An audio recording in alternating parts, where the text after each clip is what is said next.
the most powerful form of Islam in Pakistan and Bangladesh, which is where most of our Muslims come from.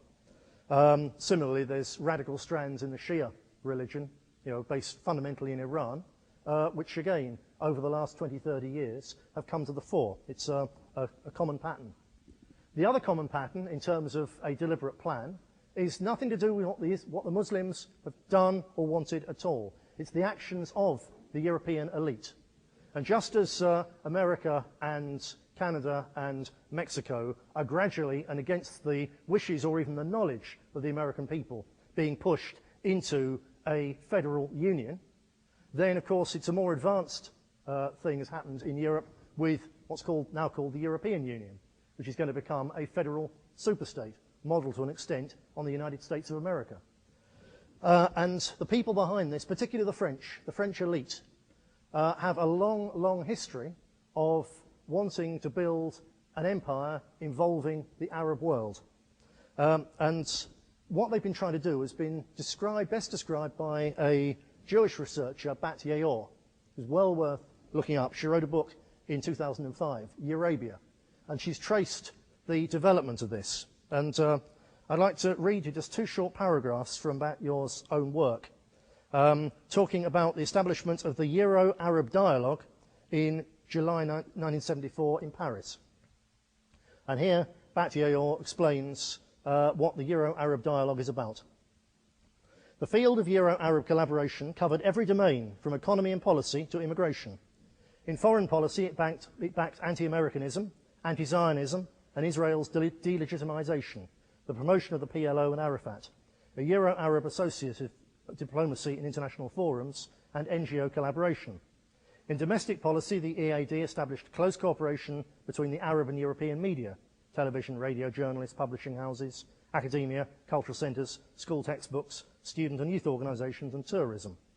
Eurabia is therefore this strong Euro-Arab network of associations, a comprehensive symbiosis with cooperation and partnership on policy, economy, demography, and culture. Eurabia is the future of Europe. Where did this come from? Bat Yaor again explains that, because she's traced it back.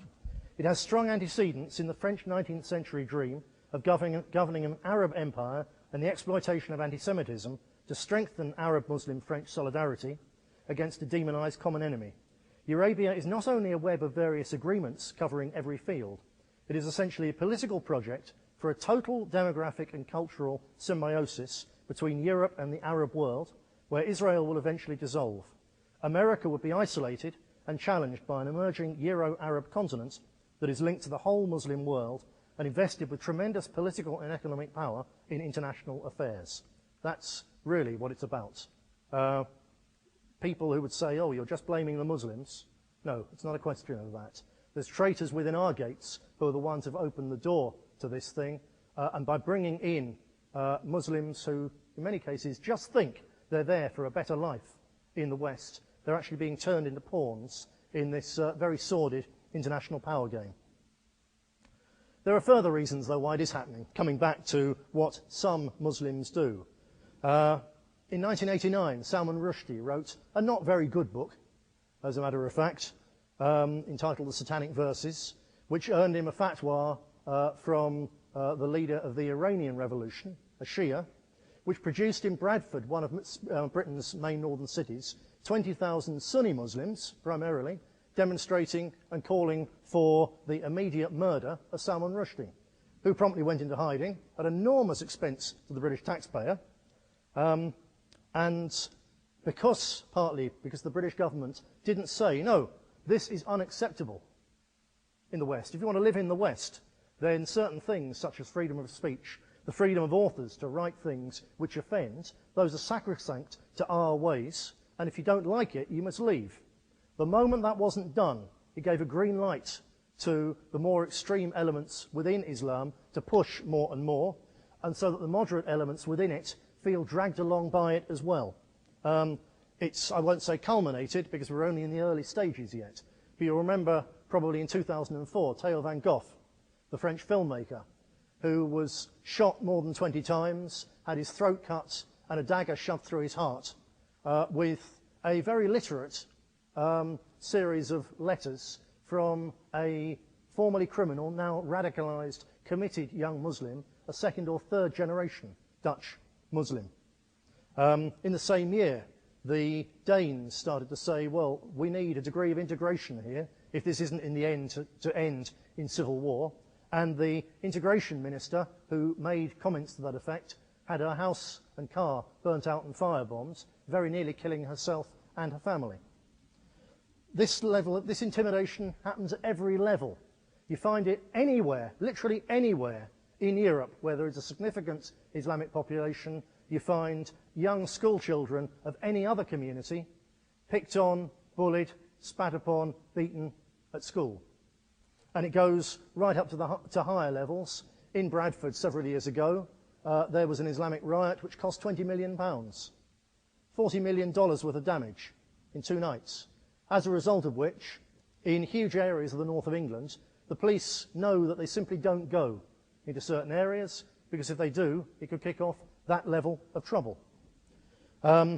In 2004 also, another example. This is the more extreme example, obviously, but it only takes a few extreme examples to make everyone else think, well, I shall keep my head down. I shall keep out of this. That's the point about intimidation. It's not about usually using violence against large numbers of people. It's using targeted violence. In 2004, a Jewish disc jockey in Paris had his throat slit, his eyes gouged out, his face mutilated with a fork, and his Arab Muslim killer, when arrested, said, and I quote, "I've killed my Jew, I will go to heaven," unquote.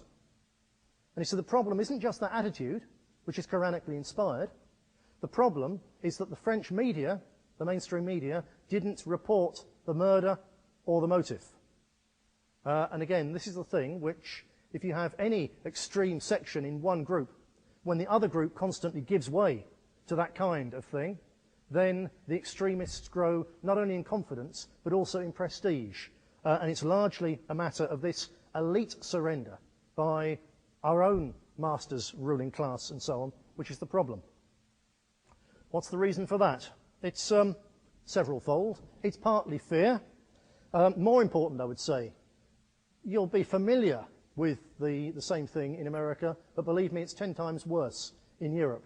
The Frankfurt School's culture of critique, the 1930s initially Marxist decision to undermine Western society by constantly critiquing, criticizing, attacking all its core values, all its traditions, everything that gives it stability and weight.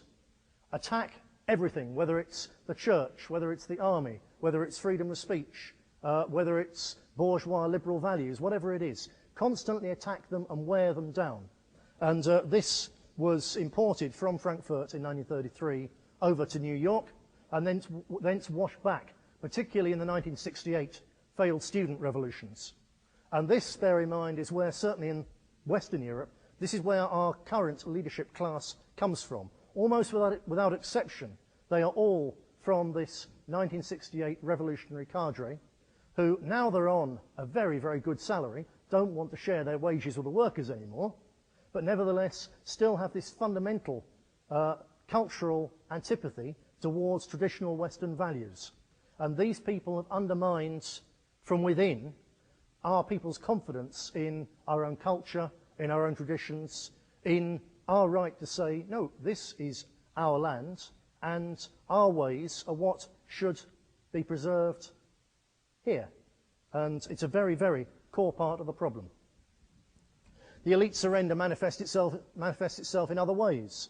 Every time there have been serious problems with this radicalized section of a radical community, instead of the elite saying, now we must do something about it, they say, now we must do something to stop the European natives complaining about it. So one of the key results of the 2005 bombings in Britain was that the government said, well, we believe this is because these poor people are angered by discrimination against them and by people inciting hatred against Islam. So if we stop people criticizing Islam, perhaps they won't bomb us anymore. In the 1930s, it was called appeasement. And that's precisely what it is. I'll give you just a few, or 6 very brief examples of the elite surrender, just to give you a flavour of it.